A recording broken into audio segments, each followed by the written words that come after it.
আসসালামু আলাইকুম এভরিওয়ান, সবাই কেমন আছেন? আশা করি ভালো আছেন। আলহামদুলিল্লাহ আমিও ভালো আছি। তো অবশেষে আমার রুমের কাজ শেষ পর্যায়ে।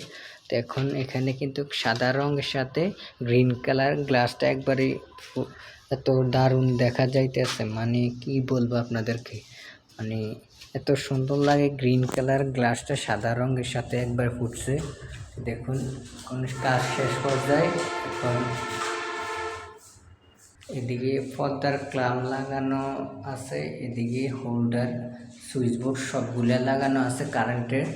এদিকে ফ্যানের জন্য সব ওকে সব। এখন শুধু এদিকে দরজাটা লাগানোর বাকি আছে। আলহামদুলিল্লাহ আজকালের ভিতরে দরজাটা লাগা ফেলাম। তো এদিকে মানে তা আসলে ছোট বড় সবারই স্বপ্ন থাকে। আলহামদুলিল্লাহ আমার এই আস্তে আস্তে স্বপ্নের বাড়িটা সম্পূর্ণ হতেছে। তো সবাই দোয়া করবেন আমার জন্য। সবাই ভালো থাকবেন। আসসালামু আলাইকুম।